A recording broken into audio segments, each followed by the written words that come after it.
Police কাজ করতে পারুক আর না পারুক, পোশাকটা তাদের জন্য গুরুত্বপূর্ণ বিষয় ছিল এবং টেন্ডার হয়েছে, টাকা এদিক ওদিক হয়েছে, এখন তো আমরা অনেক কিছুই শুনতে পাই। জানেন, যখন একটি সরকার ফর্ম করে তখন সরকারি দলের যে রাজনৈতিক দলটা থাকে সেটা সরকারের সাথে ব্লেন্ডেড হয়ে যায়।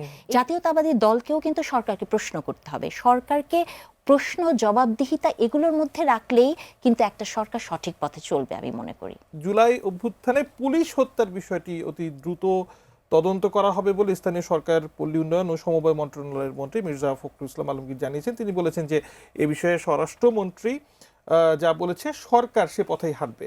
মানে অন্তর্বর্তীকালীন সরকারের সময় পুলিশ হত্যার বিষয়ে তদন্ত বা সেটার আসলে তেমন দৃশ্যমান কোনো তৎপরতা আমরা দেখিনি। বিএনপি সরকারকে, নতুন সরকারকে কেন এই বিষয়ে কথা বলতে হচ্ছে? আসলে তো পুলিশটা আপনি দেখবেন অন্তর্বর্তীকালীন সরকার পুরোটা সময় 18 মাস পর্যন্ত আমি শুনেছি একটা কথাই রিপিটেডলি বলেছেন যে পুলিশের মনোবল ভেঙে গেছে।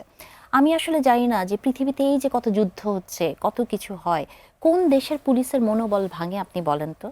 মানে পুলিশরা তো একটা মানুষ সাইকোলজিক্যাল টেস্টের ভিতর দিয়েই পুলিশ হয়, তো তাদের মনোবল কি এতই ভঙ্গুর ছিল, এতই ফ্র্যাজাইল ছিল যে এত সহজে ভেঙে গেল? কিন্তু ইন্টারেস্টিং বিষয় হচ্ছে যে অন্তর্বর্তীকালীন সরকারের একজন প্রেস সেক্রেটারি, যার সাথে ইলেকশনের পরের দিন আমি একটা টক শোতে ছিলাম, উনি বললেন যে পুলিশ যে ভূমিকা পালন করেছে, ওনারা যেরকম স্ট্রং ছিলেন, তখন আমি তাকে বলেছিলাম যে ভাই, তাহলে ইলেকশনের আগের দিন পর্যন্ত আমরা কেন এই গল্পটা শুনলাম যে পুলিশের মনোবল ভেঙে গেছে? তাহলে কি পুলিশের মনোবল ভেঙে যাওয়ার একটা ন্যারেটিভ তৈরি করে তারা কি জনমনে এক ধরনের কোনো কিছু তৈরি করার চেষ্টা করেছে যে যেটা দিয়ে আপনাকে সেই কনফিডেন্সটা না দেয় যে আপনি নির্বিঘ্নে ভোট কেন্দ্রে যেতে পারেন? দেখেন, ইলেকশনের আগের দিন পর্যন্ত কিন্তু আমরা শুনেছি যে ইলেকশন কি হচ্ছে, ইলেকশনের সকাল থেকে সন্ধ্যা পর্যন্ত অপেক্ষায় ছিলাম কোন একটা দৃশ্য দেখব যে ব্যালট বাক্স চুরি করে নিয়ে যাচ্ছে, কিন্তু সেরকম কিন্তু তেমন কিছুই হয় নাই।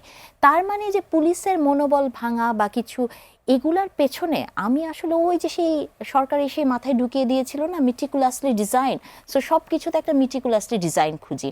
আর এখনকার যে সময় যেটা হচ্ছে, আজকে একটা ইন্টারেস্টিং জিনিস দেখলাম, পুলিশের পোশাক পরিবর্তন করেছিল, হাজার হাজার টাকা খরচ হলো, মানে কত কোটি বলতেও পারি না, জানি না কত অ্যামাউন্ট, অবিশ্বাস্য দ্রুত গতিতে, মানে এগুলা টেন্ডার হয়ে গেল, পাস হয়ে গেল, আবার কে নাকি পেল। পুরানো কাপড়ে ফেরত আসছে পুলিশ। আচ্ছা, আপনি আমাকে বলেন, গত 18 মাসে পুলিশের পোশাক খুব গুরুত্বপূর্ণ ছিল? অবশ্য হতে পারে, একটা সংস্কার তো হলো না অবশ্য একটা হতে পারে, কারণ গত 18 মাস তো আমরা শুধু নারীর পোশাক এগুলো নিয়ে শুনেছি, সো এই জন্য মনে পুলিশের পোশাকেও একটু এমফাসাইজ দেওয়ার চেষ্টা করেছে। এবং আমি শুনেছি যে পুলিশের মানে এটা অফ দ্য রেকর্ড শুনেছি যে পুলিশের নারী কর্মকর্তাদের পোশাক পরিবর্তনেরও একটা প্রেশার ছিল। তার মানে পোশাক তাদের মেইন, মানে পুলিশ কাজ করতে পারুক আর না পারুক, পোশাকটা তাদের জন্য গুরুত্বপূর্ণ বিষয় ছিল এবং টেন্ডার হয়েছে, টাকা এদিক ওদিক হয়েছে, এখন তো আমরা অনেক কিছুই শুনতে পাই। তবে আজকে আমি যেটা বলতে চাই যে বর্তমানে এই যে 10-12 দিনের সরকারের মধ্যেও কিন্তু আমরা দেখেছি পুলিশের কিছু বিতর্কিত বিষয় ঘটে গেছে। আপনি দেখেছেন ঢাকা বিশ্ববিদ্যালয়ে একটা ছাত্রকে মানে অযথা, আমি বলবো যে অযথা যেভাবে পেটানো হলো ছেলেটাকে এবং যে প্রশ্নের মুখোমুখি করা হলো, আমি মনে করি না যে পুলিশের জায়গা থেকে এটা করার রাইট একটা পুলিশের আছে। এবং একটা সাধারণ জনগণ হিসেবে আপনি কখন কোথায় হাঁটবেন, যদি 144 ধারা জারি না হয় তাহলে এটা আপনি করতেই পারেন।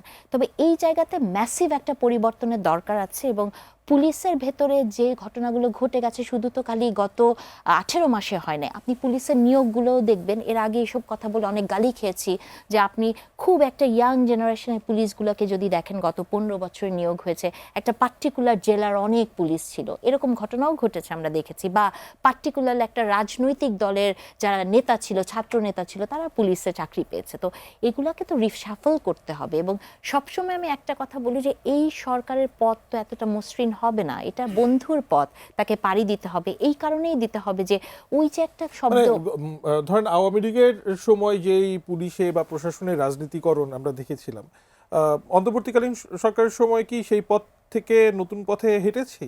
না, আপনার কি তাই মনে হয়? পুলিশের তাহলে প্রধানকে নতুন করে যে 2000 কনস্টেবল নিয়োগ হবে, আমরা কি নতুন সরকারের কাছে কি প্রত্যাশা রাখছি বা বাস্তবতা কি বলছে? 10,000 কনস্টেবল নিয়োগ হবে, আপনি জানেন। এখন যেটা হয়েছে যে নতুন সরকারের কাছে তো আপনাকে প্রত্যাশা করতেই হবে এবং আমাদের কিন্তু ভুলে গেলে চলবে না যে কোন পরিস্থিতিতে বিএনপি ক্ষমতায় এসছে।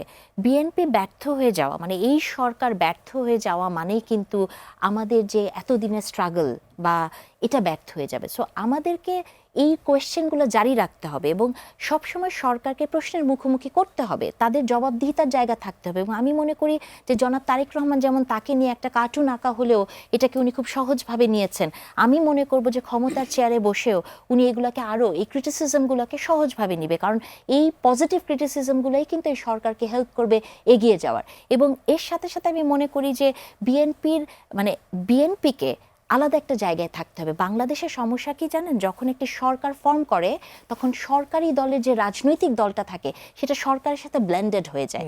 এই বিএনপিকে এখন আমি গত 10-12 দিনে বিএনপি তেমন কোনো কর্মসূচি দেখি নাই। আমার মনে হয় যে এটাতেও খুব গুরুত্ব দেওয়া দরকার যে সরকার এবং জাতীয়তাবাদী দল দুটো আলাদা এবং এরা একসাথে না। এবং জাতীয়তাবাদী দলকেও কিন্তু সরকারকে প্রশ্ন করতে হবে, সরকারকে প্রশ্ন জবাবদিহিতা এগুলোর মধ্যে রাখলেই কিন্তু একটা সরকার সঠিক পথে চলবে আমি মনে করি।